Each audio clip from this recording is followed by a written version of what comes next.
Hai semuanya, kenalin aku Maudy Amanda Syafira, dipanggil Maudy dari Ilmu Komunikasi UI 2018. Jangan lupa ya nonton channel The Guru Sejarah. Assalamualaikum warahmatullahi wabarakatuh. Ketemu lagi di channel The Guru Sejarah. Hari ini kita bahas tentang soal UTBK Sejarah, latihan yang kedua. Kemarin kan udah tuh latihan pertama, bahkan ada Google Form-nya juga. Dan kalian banyak juga ya yang udah mulai mengerjakan. Hebat. Semoga kalian pada masuk SNMPTN dong, lulus PTN-nya ya. Yang dapat kuota undangan segera daftar, sekarang udah dibuka per tanggal 15 Desember. Nah, soal UTBK 2019 berjumlah 20 soal dan harus selesai dalam waktu 18 menit.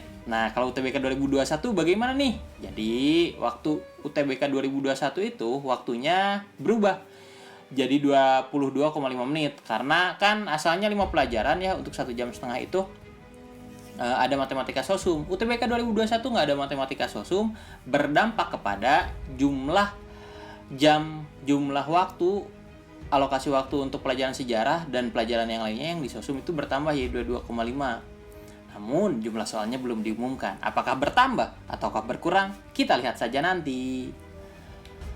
Nah, bagi yang mau mendownload soal, linknya ada di deskripsi ya. Tinggal download saja, tinggal klik description box. Kita mulai pelajarannya. Nomor 1, fungsi dari gambar di benda di bawah ini adalah apakah A, apakah B, apakah C, apakah D, ataukah E? Ayo, saya jelasin satu-satu ya. Kalau genang pemail hujan tuh namanya adalah nekara. Kalau meja batu tempat sesajen adalah dolmen. Keranda batu bertutup itu sarkofagus. Peti mati batu berbentuk kubus atau bulat, waruga namanya. Tugu batu sebagai tempat pemujaan namanya menhir. Nah, kalau yang ini adalah namanya nekara nih. Ini teh nekara. Jadi jawabannya adalah yang A. Nomor 1, A. Lanjut ke nomor 2. Pada Asian Games 62, Indonesia sebagai tuan rumah ternyata tidak memberikan visa pada atlet dari beberapa negara. Nah, negara yang dimaksud negara apa saja? Apakah A. Israel dan Taiwan? Apakah B. Malaysia dan Jepang? Apakah C. Israel dan Malaysia? Apakah D. Taiwan dan Malaysia? Atau E. Jepang dan Vanuatu? Ayo. Oke, saya jelasin sedikit. Soekarno yang mendukung negara-negara Arab yang sedang bersetegang dengan Israel dan juga dengan vokal menolak mendukung Taiwan diakui oleh Barat sebagai pemerintahan Tiongkok. Jadi Cina tuh dekat sama Indonesia, Palestina dekat sama Indonesia. Nah, musuh-musuh teman kita itu kita musuhin juga gitu ibaratnya. Nah, hingga akhirnya ketika Asian Games 1962, Soekarno menolak untuk memberikan visa kepada atlet dari kedua negara tersebut. Dan ternyata itu berbuntut panjang, ada dampaknya. Dampaknya adalah Indonesia dilarang tampil di Olimpiade 1964 oleh IOC. Jadi Komite Olimpiade Internasional menganggap Indonesia nyampur adukin politik dengan olahraga. Nah, reaksi Indonesia apa? Kita mau bodo amat, ya udah kita keluar dari IOC dan buat Olimpiade tandingan namanya GANEVO, Games of Nevo. Tahu ya Nevo ya, negara-negara baru itu. Kalian kan belajar tuh di demokrasi terpimpin ya. Jadi jawabannya nomor 2 apa? Nomor 2 adalah A ya, Israel dan Taiwan. Lanjut ke nomor 3. Strategi yang dilakukan oleh sekutu dalam upayanya untuk menaklukkan Jepang pada Perang Dunia II apa? Apakah A, B, C, D, atau E? Ayo. Sip. Yaitu jawabannya B. Jadi lompat katak adalah sebuah strategi militer yang dipakai oleh sekutu dalam Perang Pasifik melawan Jepang dan juga melawan blok poros atau blok sentral, blok aksis. Gagasan tersebut adalah melintasi posisi Jepang. Jadi loncat-loncat gitulah. Daerah-daerah yang udah dikuasai Jepang diloncatin biar semakin dekat ke wilayahnya Jepang. Nih kayak gini nih. Ya, dari Australia nih. Lihat, loncat sini, loncat sampai ke Jepang gitu. Jadi jawabannya yang B. Kalau belitan gurita apaan? Itu mah adalah upayanya Jepang ketika dia menyerang Indonesia. Operasi Dinamo, penyelamatan tentara sekutu di Dunkirk. Operasi Barbarossa ketika Jerman menyerang Uni Soviet. Proyek Manhattan adalah proyeknya Amerika ketika membuat nuklir. Lanjut ke nomor 4. Ketika memerintah bersama SBY, Wakil Presiden Yusuf Kala berhasil menyelesaikan sebuah konflik bersenjata secara damai. Konflik yang dimaksud adalah apakah A, B, C, D, atau E? Kalau kalian perhatikan di masa reformasi itu ada pemerintahan SBY dan Pak Yusuf Kala ya. Pak SBY dan Yusuf Kala itu memimpin tahun 2004 sampai 2009. Dan kejadian yang dibuat perdamaian itu adalah perdamaian Gerakan Aceh Merdeka pasca tsunami di Aceh. Nah, melalui apa namanya kesepakatan Helsinki di Finlandia nih adalah sebuah sebutan umum dipakai di Indonesia merujuk pada nota kesepakatan pemerintah RI dan GAM yang ditandatangani di Helsinki 15 Agustus 2005. Peran Wapres Yusuf Kala diceritakan dalam buku Kala dan Perdamaian Aceh yang ditulis oleh Fahri Ali, Suharso Manoarfa, dan Bahtiar Effendi. Pak Suharso Manoarfa sekarang menteri ya. Jadi jawabannya D. Konflik pada Ligitan pas masanya Bu Mega 27 Juli tahun 96 itu pas masanya kerusuhan 27 Juli pas Orde Baru ya. Konflik Sanpit itu pas sebelum SBY juga, organisasi Papua Merdeka sampai sekarang masih ada. 4D nomor 5. Yang dimaksud dengan operasi Seroja apa? Apakah A, B, C, D, atau E? Yang mana ayo? Oke, saya jelasin dulu nih. Jadi ada operasi Seroja atau invasi Indonesia atas Timor Timur dimulai tanggal 7 Desember 75. Jadi ketika militer Indonesia masuk ke Timor Timur, itu alasannya adalah untuk anti kolonialisme, tidak suka penjajahan, dan untuk menggulingkan pemerintahan Fretilin yang komunis. Jadi Fretilin itu udah mendeklarasikan bahwa Timor Timur itu menjadi negara komunis. Nah, Indonesia tidak mau ada komunisme gitu. Akhirnya diserang dah si Timor Timurnya, dan itu didukung juga oleh Australia, oleh Amerika. Nah, jadi jawabannya apa ini? Jawabannya adalah yang A, nomor 5A. Loncat tadi ya. Nomor 6. Perjanjian yang dibentuk sebagai upaya untuk mengurangi ketegangan pada masa Perang Dingin adalah sebagai berikut. Kecuali, ingat ini, kecuali yang ditanya ya. Apakah A? Nih, apakah nomor A? Apakah B? Apakah C? Apakah D? Ataukah E? Nah, jadi ada namanya détente, teman-teman. Bahasa Perancis itu tuh artinya relaksasi, pengurangan hubungan ketegangan terutama dalam situasi politik. Istilah ini sering digunakan untuk menuju pada pelonggaran umum hubungan antara Uni Soviet dan Amerika Serikat pada tahun 70-an. Nah, kalau non-proliferation nuklir itu teh apaan? Pertemuan untuk menyatukan Jerman nih. Gak nyambung, dan tahunnya pun ini kejauhan ya, tahun 90. Jadi jawabannya yang B. Kalau non-proliferation nuklir apaan? Adalah ini, membatasi kepemilikan senjata nuklir. Kalau START, perundingan pembatasan senjata strategis. Kalau SALT juga sama. START itu perundingan pelucutan senjata nuklir strategis. Ya. Jadi kalau yang B kan bukan tentang perang dingin pas detente ya. Bahkan itu pas akhir perang dingin. Lanjut nomor 6B, sekarang kita nomor 7. Candi Borobudur adalah candi yang dibangun oleh dinasti Salendra yang saat itu dipimpin oleh siapa? Apakah Samaratungga, Rakai Pikatan, Jaya Negara, Balaputra Dewa, atau Purnawarman? Nih, jadi kata Kasparis berpendapat bahwa Borobudur adalah tempat pemujaan. Berdasarkan proses Karang Tengah dan Tri Tepusan, Kasparis memperkirakan pendiri Borobudur adalah Raja Mataram dari wangsa Sailendra bernama Samaratungga, yang melakukan pembangunan sekitar tahun 824 Masehi. Abad 9 kita udah punya Borobudur yang sangat hebat. Jadi jawabannya adalah yang A ya. Kalau Raja Rakai Pikatan, dia yang ngapain? Dia yang mendirikan Prambanan, dia dinasti Sanjaya. Jaya Negara ini dia Raja Majapahit. Balaputra Dewa adalah Raja Sriwijaya. Raja Purnawarman, Raja Tarumanegara yang membuat sungai Chandrabhaga ya. Nomor 7A, lanjut ke nomor 8. Perang Aceh yang dipimpin oleh Cut Nyadin dan Teku Umar merupakan perang yang muncul dari kesepakatan Belanda dan Inggris dalam perjanjian apa? Apakah A, B, C, D, atau E? Nih, saya jelasin dulu.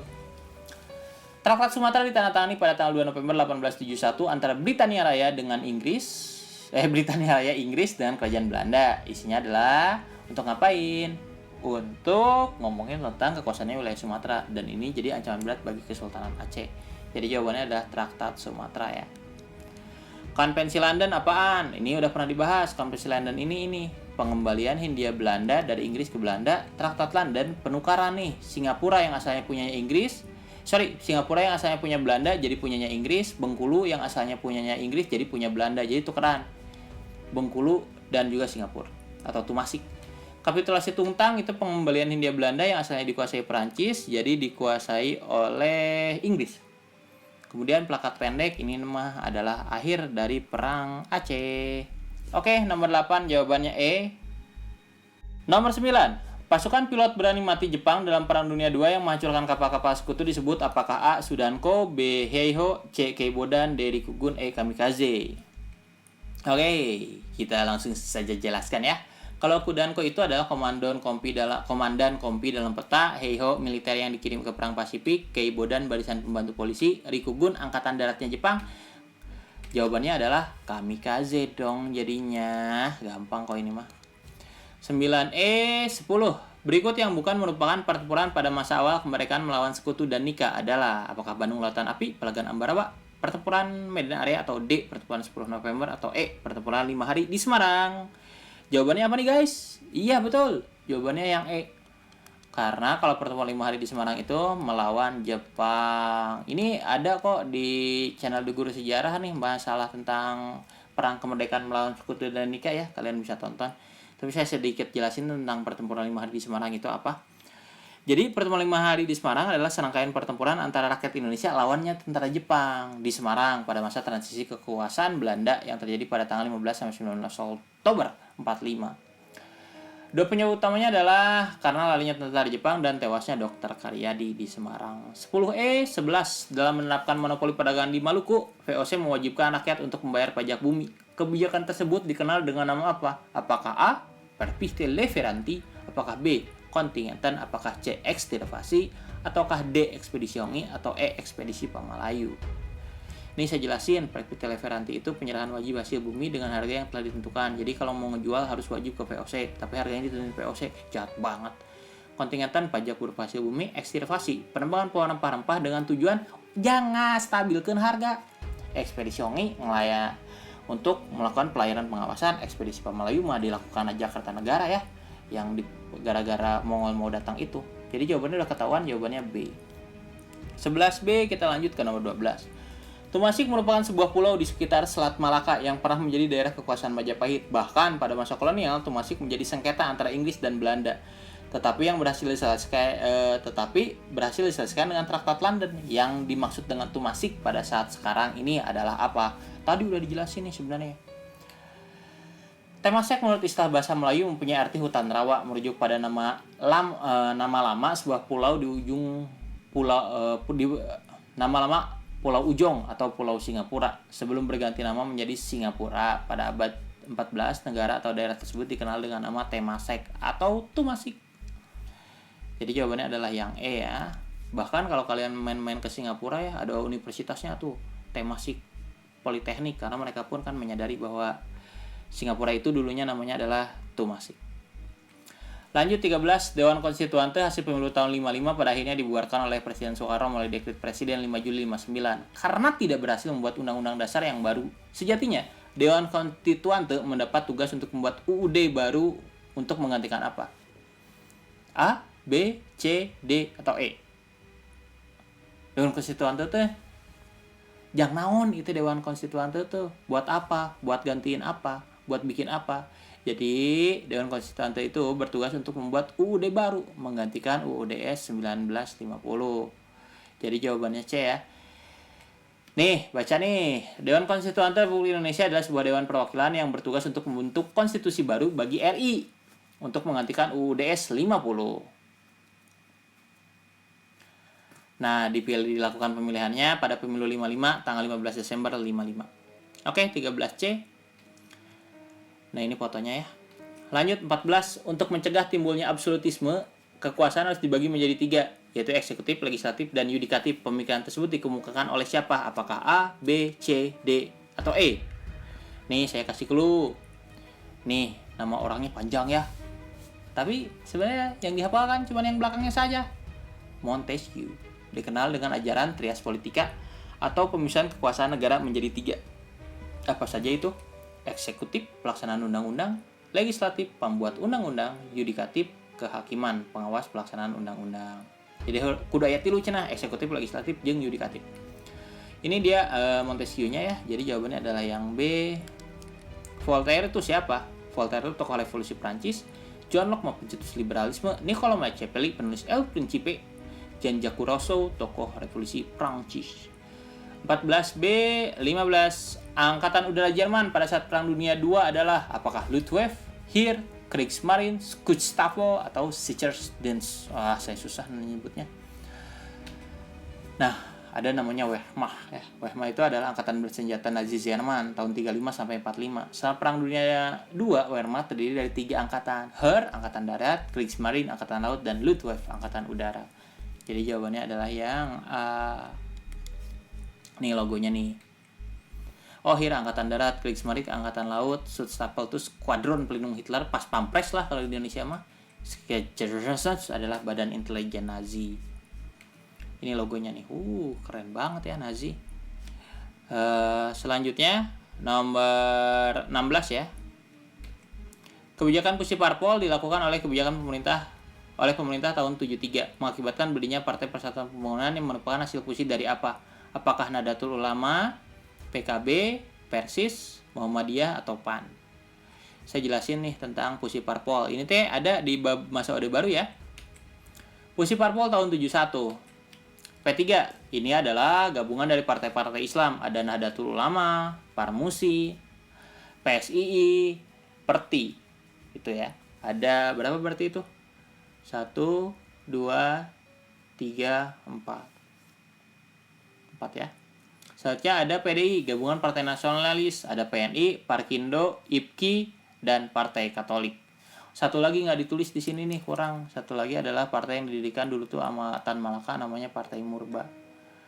Partai Murba. Itu PDI nih, gabungan Partai Nasionalis. Selanjutnya 3, si Golkar. Tapi Golkar katanya bukan partai pas masa Orde Baru ya. Sekarang mah udah Partai Golkar. Jadi jawabannya adalah yang A. Jadi pas masa Orde Baru tuh partai itu cuma 3 doang. Nih logonya. P3 Bintang, Golongan Karya, Beringin, PDI Banteng. 16A ya. 17. Salah satu agenda utama reformasi yang berkaitan dengan usaha untuk mencegah disintegrasi bangsa adalah apakah A. Supremasi hukum, apakah B, apakah C, apakah D, ataukah E. Agenda reformasi. Nah, ini semuanya adalah agenda reformasi ya. Nih, ada 6 sebenarnya agenda reformasi itu. Pertama, adil Soeharto dan kroni-kroninya. Kedua, laksanakan amandemen UUD 45. Ketiga, hapuskan duit fungsi ABRI. Keempat, pelaksanaan otonomi daerah yang seluas-luasnya. Kelima, tegakkan supremasi hukum. 6, ciptakan pemerintahan yang bersih dari KKN. Jadi 6 agenda reformasi itu adalah tuntutan mahasiswa untuk melengsarkan Soeharto pada saat sebelum reformasi akhir-akhir Orde Baru gitu. Nah, ini ditanyanya tentang usaha untuk mencegah disintegrasi atau perpecahan, yaitu dengan dilakukannya otonomi daerah yang seluas-luasnya. Apa hubungannya? Jadi daripada melepaskan diri dari Indonesia ya, si pemberontakan atau disintegrasi itu, lebih baik dikasih otonomi, itu niatnya tuh gitu. 17D ya.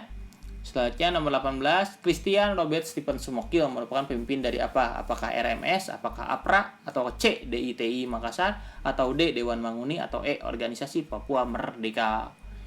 Nih Dr. Christian Robert Stephen Sumokil, presiden RMS dia tuh dari tahun 50 sampai 66. Setelah ditangkap tentara Indonesia, ia dibuang ke Pulau Buru dan Pulau Seram. Akhirnya dia dieksekusi.